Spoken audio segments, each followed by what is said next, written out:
अबू सुफियान शाम से एक काफिला जिसमें 50,000 सोने के सिक्के और बहुत सा माल मौजूद था लेकर मक्का जा रहा था। लेकिन दरमियान में एक बहुत ही बड़ा मसला था। मक्का पहुंचने के लिए उस काफिले का मदीने के पास से होकर गुजरना लाजमी था और मदीने में मुसलमान इस काफिले को लूटने के लिए तैयार बैठे हुए थे। तो अबू सुफियान ने सोचा कि क्यों ना हम 1 मिनट मुसलमान और काफिले को लूट रहे थे, ऐसा कैसे हो सकता है? आखिर मुसलमान कैसे लूट सकते हैं और वो भी रमजान के महीने में? असल में बदर की जंग से ठीक 1 साल पहले जब मुसलमान मक्के से हिजरत करके मदीने आए थे तो अपने साथ कोई भी सामान लेकर नहीं आए थे सिवाय उन कपड़ों के जो कि उन्होंने अपने बदन पर पहने हुए थे। तो मक्का के लोगों ने मुसलमानों को गुस्सा दिलाने के लिए उनका सब सामान, माल, जायदाद सब कुछ बेच दिया। तो इस काफिले में सारा सामान वो था जो कि मुसलमानों से लूटा गया था। तो वो लूट नहीं रहे थे बल्कि अपने से हुई लूट का बदला ले रहे थे। तो अबू सुफियान जो कि इस काफिले का हेड था वो इस टेंशन में था कि अगर वो इस रास्ते से गया तो मुसलमान तो उसको छोड़ेंगे ही नहीं। तो उसने अपना रास्ता बदल लिया और दूसरे रास्ते से मक्का के लिए निकल गया और एक तेज रफ्तार कासिद उसने मक्का भेज दिया कि जितनी जल्दी हो सके इस काफिले की मदद के लिए पहुंचे। वो कासिद जब मक्का पहुंचा तो जोर जोर से चीखने लगा,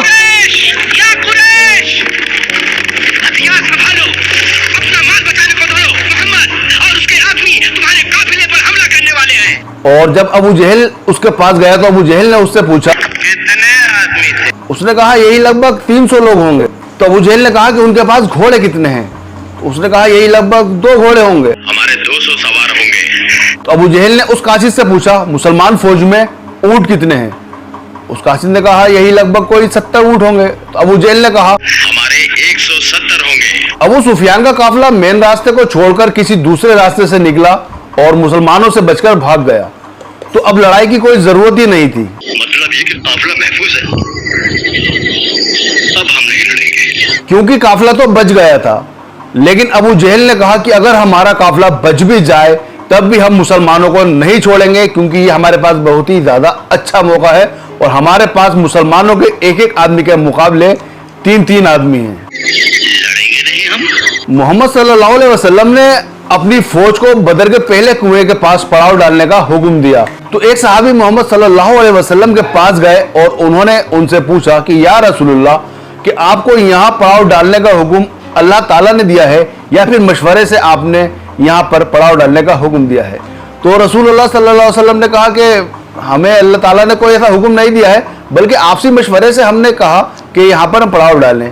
तो उन सहाबी ने रसूलुल्लाह सल्लल्लाहु अलैहि वसल्लम को ये मशवरा दिया कि अगर हम यहाँ से थोड़ी दूर आगे जाकर पड़ाव डालें तो वहाँ पर जो कुएं हैं पानी के उन पर भी हम कब्जा कर लेंगे और इस तरह से हमारे पास पानी की कोई कमी नहीं रहेगी और जो मक्का की फौज होगी तो उनको पीने के लिए पानी नहीं मिलेगा।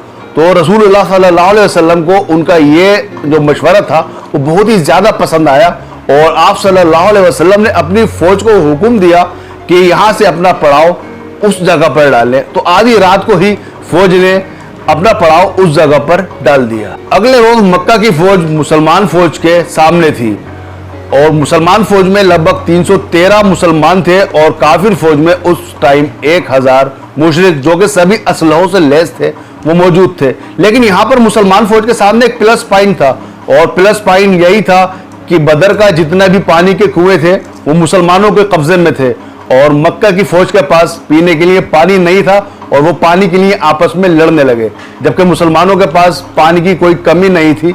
और आप समझ सकते हैं कि एक रेगिस्तान में जहां पीने का पानी ना हो तो वहां पर किसी फौज का क्या हाल हो सकता है। खैर, जब अबू जहल की फौज मुसलमानों के सामने आई तो उतबा जो कि कुरैश का एक बहुत ही रईस आदमी था वो अपने भाई और बेटे के साथ मैदान में आया और उसने मुसलमानों को चैलेंज किया कि है कोई जो हमसे मुकाबला कर सके। अपने सूरमाओं को भेजो हमारी तरफ। तो इसके जवाब में अंसार के 3 मुसलमान आगे आए। तो उसने घमंड के साथ कहा कि तुम कौन हो? हमें हमारी बराबरी का कोई चाहिए जो कि हमसे लड़ सके। तुम कौन हो? ए मोहम्मद, हमारी कौम के बराबर वालों को भेजो और हमें अपने उन भाइयों के सर काटने हैं जिन्होंने अपने बाप दादा के मजहब से बगावत की है। तब हजरत हमजा, हजरत उबैदा और 24 साल के हजरत अली रज़ी अल्लाह ताला अन्हु आगे आए और इनके बीच लड़ाई शुरू हुई। हजरत उबैदा जख्मी हुए, लेकिन उतबा, उसका भाई और उसका बेटा तीनों इस जंग में मारे गए।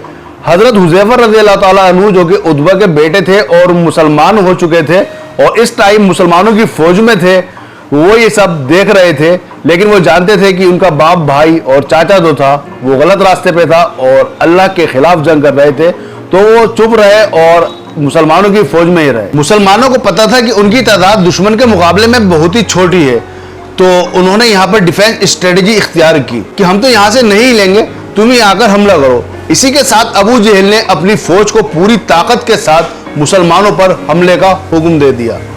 उनका ख्याल था कि बस थोड़ी देर की बात है और हम इनका काम खत्म करके निकलते हैं यहाँ से, लेकिन ऐसा नहीं हो सका। आहिस्ता आहिस्ता एक एक मुसलमान की जगह 5-5 काफिर मरने लगे और काफिर फौज टेंशन में आ गई कि हम तो इनसे 3 गुना ज्यादा हैं, तो फिर हम इनको इनकी जगह से हिला भी नहीं पा रहे, आखिर ऐसा कैसे होगा। उसी वक्त मुसलमानों ने अपनी सफ़ों को बदला और मुसलमान फौज में जो ताज़ा दम सिपाही थे वो आगे आ गए।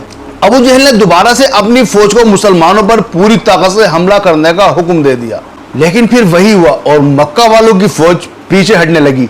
लेकिन इस बार मुसलमानों ने दुश्मन पर हमला कर दिया और दुश्मन फौज मैदान छोड़कर भागने लगी और काफिरों का जनरल और मुसलमानों का सबसे बड़ा दुश्मन अबू जहल मारा गया। मक्का के लोग जीत की खबर का इंतजार कर रहे थे, क्योंकि पिछले 60 साल से कुरैश को किसी भी जंग में कोई बड़ी शिकस्त नहीं हुई थी। यहां तक कि 65 साल पहले अबरहा के 60,000 के लश्कर को भी इन्होंने हरा दिया था। इसी वजह से पूरा अरब कुरैश को अपना लीडर मानता था और यही कुरैश आज 313 मुसलमानों से हार चुके थे।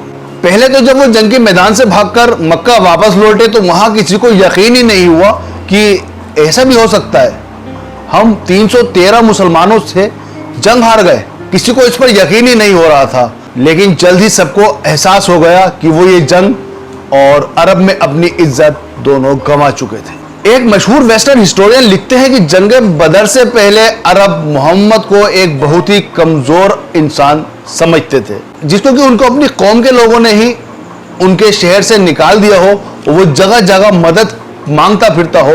लेकिन जंग बदर के बाद मोहम्मद सल्लल्लाहु अलैहि वसल्लम एक बादशाह और एक मिलिट्री जीनियस के तौर पर पूरे अरब में मशहूर हो गए, क्योंकि उन्होंने अपने से 3 गुना बड़ी फौज, जो कि उनसे ज्यादा असलहे और घोड़ों से लैस थी, उसको हराकर दिखाया था। जीत की खबर लेकर जब मुसलमान मदीना पहुंचे तो वहां पर जश्न का माहौल था, लेकिन जब मोहम्मद सल्लल्लाहु अलैहि वसल्लम अपने घर में दाखिल हुए तब उन्हें एक इंतहाई अफसोसनाक खबर मौसूल हुई। उन्हें पता चला कि कुछ ही दिन पहले उनकी एक बहुत ही जान से प्यारी बेटी रुकैया, जिसे वो बहुत ही ज्यादा प्यार करते थे, इंतकाल कर गई है। इस बात से मोहम्मद सल्लल्लाहु अलैहि वसल्लम को बहुत ही ज्यादा दुख हुआ, लेकिन मुसलमानों की खुशी और उनको जश्न जारी रखने के लिए उन्होंने किसी से भी अपने गम का जिक्र तक नहीं किया। और ये जश्न ज्यादा देर तक चल भी नहीं सकता था, क्योंकि अबू सुफियान ने पूरे अरब से 3000 की फौज जमा करके मुसलमानों पर हमला करने की तैयारी शुरू कर दी थी।